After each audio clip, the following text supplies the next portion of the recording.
मोहतरम नाज़रीन सामईन, अगर आपको हमारा नावल अच्छा लगा है तो हमारे चैनल को ज़रूर सब्सक्राइब कर लें ताकि आने वाली वीडियो का नोटिफिकेशन आपको मिलता रहे। शुक्रिया।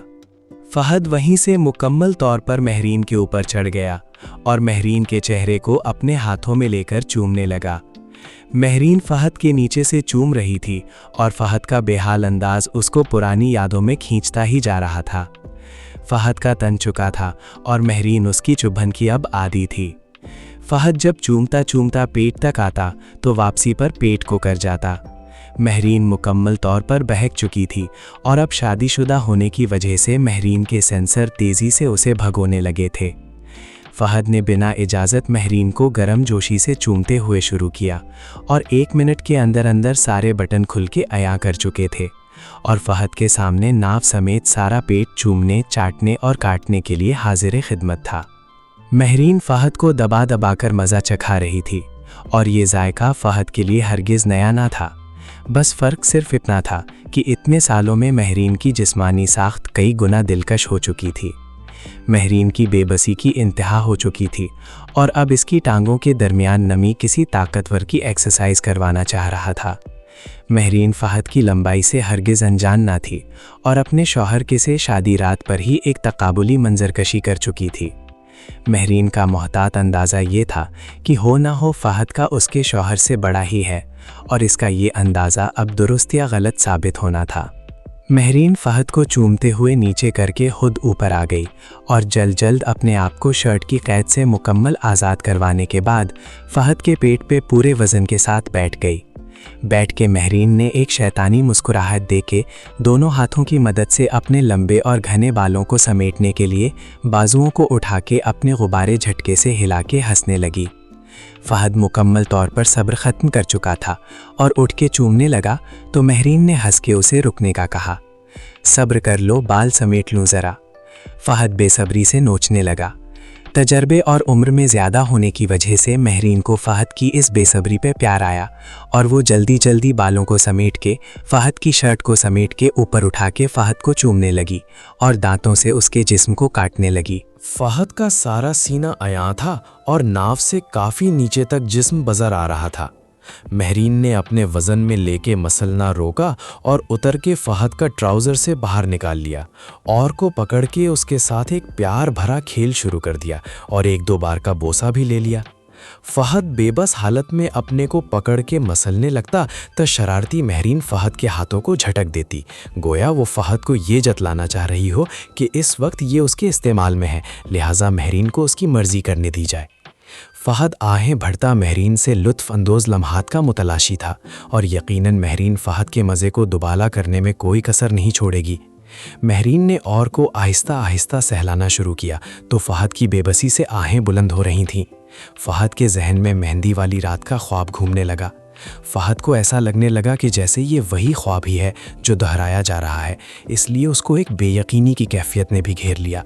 मगर हर बार जब महरीन को और के ऊपर से नीचे हाथ से सहलाती तो आहें सुस्कारियाँ बुलंद होती जाती।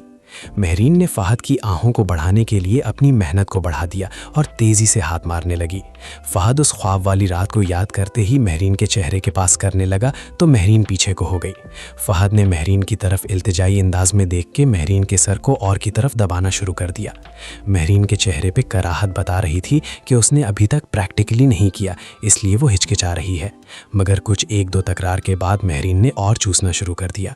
चूसने की एक मखसूस आवाज़ आने लगी और महरीन अपने गुलाब जैसे होठों में और को गिरफ्तार करके अंदर बाहर ले जा रही थी और फ़हद की आहें, बाजी, उफ बाजी। फ़हद एक हाथ से महरीन के गुब्बारे को भी सहलाने लग जाता और जब करीब था कि फ़हद फ्री हो जाता तो महरीन ने रुक के शरारत से भरा एक जुमला माजी के दरीचों से निकाल के दोहराया, भाई मुंह में फ्री हो जाना, लेकिन प्लीज़ वहाँ ना होना। ये बात कह के दोबारा से और को मुंह में ले लिया और दोनों का कहकहा इस लम्हे को रोक गया और वक्ती तौर कहकहा की नज़र हो गया। फ़हद मज़े की बुलंदी पे था, इसलिए दोबारा से महरीन को चूसने का कह के लेट गया और महरीन को फ्री करवाने के लिए कुछ लम्हे लगे और फ़हद की गाड़ी का इंजन गर्म हो गया और उसने पानी उगलना शुरू कर दिया। महरीन ने कपड़े से सारा पानी साफ़ कर दिया। औरत की नफ्सियात अज़ल से एक मुअम्मा रही हैं। कोई माई का लाल ये गत्थी ना सुलझा सका कि इस सिन्फ की असली तलब है क्या। औरत जज्बात के मामले में गिरगिट से भी आगे की चीज़ है। महरीन फ़हद को चूस चुकी थी। फ़हद और महरीन के दरमियान फ़िलहाल खुशगवार रिश्ते की बहाली हो चुकी थी। फ़हद अपने और को फ्री करवा के बहुत सुकून से लेटा अपने हवास बहाल कर रहा था और महरीन वहीं पे मुंह रख के अपने गीले चेहरे को उस चिकनाई की फिसलन पे रगड़ रही थी। बाजी, महरीन ने वहीं अपना चेहरा टिका के बिना फ़हद की तरफ बिना देखे हमसे जवाब दिया। बाजी, आपने पहले भी किया है ये, मेरा मतलब अपने शौहर का भी। महरीन ने अपना चेहरा और में किए हुई थी जैसे कोई मुकद्दस चीज़ हो और वहीं से ना में सर हिला के बिना बोले फ़हद को समझा दिया। बाजी, उठ जाए अब। महरीन ने अपना गीला चेहरा जिस पे फ़हद का सारा और लगा हो था वहां से उठाया और फ़हद की तरफ देखा। क्या मसला है अब, इस पे भी एतराज़ है? महरीन का लहजा काफ़ी नाखुश सा था। शायद वो अंदर से खुश थी और ऊपर से नाखुश होने का दिखावा कर रही हो। ओफो बाजी, क्या हो गया? मुझे कोई एतराज़ नहीं, बस इसे खा ना जाना। फ़हद ने माहौल को मजाक की तरफ ले जाने के लिए बात की और महरीन ने हकीकत में फ़हद के शहज़ादे को दांतों से काट लिया। इस काटने की शिद्दत तो इतनी नहीं थी, लेकिन एक पार्ट होने की वजह से फ़हद की ऊंची आह निकल गई और वो उठ के बैठ गया और अपने शहज़ादे को सहलाने लगा। उफ़ो बाजी, क्या हो गया कि इस बात का गुस्सा निकाल रही हैं शहज़ादे पे? महरीन ने पास पड़े किसी कपड़े से अपना चेहरा साफ़ किया और फ़हद के बराबर आके बैठ गई। मेरे शौहर को इन चीज़ों से नफ़रत है। क्यों? मेरा मतलब, आपने कैसे पूछा? वो जो स्टोरीज़ तुम लाते थे वो पढ़ पढ़ के मैं तो यही समझती रही कि ये लाजमी होता है, लेकिन जब मैंने उनके मुर्गे को पकड़ के अभी चूमने की ही कोशिश की थी तो वो भड़क उठे। मैं तो अच्छी खासी घबरा गई और तब से लेके अब तक एक आम लाइफ गुजार रही हूँ। वो स्टोरीज़ में तो ज़्यादा ही रोमांस लिखा होता है। बाजी, एक बात पूछूं?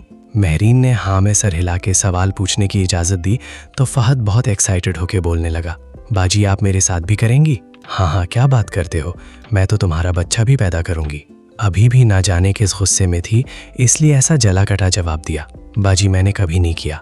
बकवास, आपकी कसम। तुम शादी कर लो फ़हद, आपसे कर लेता हूँ। जब मैं चाहती थी तब तो की नहीं तुमने। बाजी, अगर हम चाहते भी तो हम क्या शादी कर सकते थे? हम तो बस चोरी छुपे ही ये सब कर सकते थे और अब भी चोरी ही कर रहे हैं, किसी को बता तो नहीं सकते। हाँ, जैसे हाजी अंकल के बच्चे करते थे। हाँ फ़हद, कितना मज़ा आया करना था जब मैं भी तुम्हें कहती कि मेरे फ्री होना। क्यों बाजी, क्या मसला है? अब तो वर्जिनिटी का भी मसला नहीं है। तुम समझते नहीं हो यार, मैं अब अपने शौहर से ये सब करके चीटिंग नहीं करना चाहती। ऐसा नहीं है कि तुमसे मोहब्बत नहीं करती, अगर तुम मोहब्बत का सबूत मांगते हो तो उतार देती हूँ पजामा अभी। फ़हद कुछ देर खामोश रहा और महरीन उसके बराबर में लेटी हुई थी। बाजी, आप सबूत ही दे दो, मुझे सबूत चाहिए। फ़हद का शरारती अंदाज हंसा देने वाला था और दोनों हंसने लगे।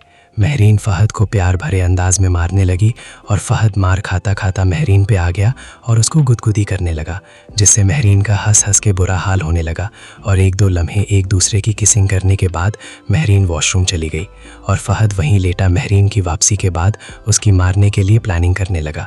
मगर कुछ देर बाद महरीन भागी भागी कमरे में वापस आई और जल्दी जल्दी अपने स्लीपिंग ड्रेस की शर्ट को उठा के पहनने लगी। फ़हद महरीन की बरकरफ्तारी पे हैरान था और महरीन जल्दी जल्दी में शर्ट पहन के अम्मी कह के भाग गई। फ़हद भी घबरा गया और वो समझा कि अम्मी आ गई हैं शायद, इसलिए वो भी कपड़े तेज़ी से पहनने लगा और वहीं बैठा महरीन का इंतज़ार करने लगा। कुछ देर बाद महरीन की चीखने के जैसे फ़हद को बुलाने की आवाज़ आई तो फ़हद भी अपनी अम्मी के कमरे की तरफ लपका तो उनकी अम्मी की हालत गैर हो चुकी थी और वो चारपाई से नीचे गिरी पड़ी थी। फ़हद और महरीन उनको जल्दी जल्दी अस्पताल ले गए और वहाँ जाके पता चला कि उनको दिल का दौरा पड़ा है। सारी रात अस्पताल में अपनी माँ के लिए परेशान रहे और अगली सुबह जब उनकी अम्मी की तबीयत संभली तो उनको वार्ड में शिफ्ट कर दिया गया। महरीन रात से ही इसी स्लीपिंग ड्रेस में अस्पताल में अपनी माँ के साथ थी, इसलिए फ़हद घर गया और अपनी बहन के लिए कपड़े लेके आया जो महरीन ने वहीं तब्दील किए। एक हफ्ता अस्पताल में रहने से फ़हद और महरीन बहुत परेशान थे और उनके लिए इस वक्त सिर्फ और सिर्फ अपनी अम्मी की तबीयत सबसे ज़रूरी थी। अस्पताल से वापस आके दोनों बहन भाई अपनी माँ के साथ ही सोने लगे और परेशानी का आलम यह था कि वो इस होश वाले काम से बिल्कुल बाज रहे। नाजरीन सामीन, अगर आपको हमारा नाम बहुत अच्छा लग रहा है, हमारे चैनल को ज़रूर सब्सक्राइब कर लें ताकि आने वाली वीडियो का नोटिफिकेशन आपको मिलता रहे। हमने दूसरे चैनल पर एक नया नावल शुरू किया है जिसका लिंक पोस्ट में ऐड कर दिया गया है। पोस्ट में जाकर वीडियो देख सकते हैं और हमारे चैनल को भी सब्सक्राइब ज़रूर कर लें। शुक्रिया।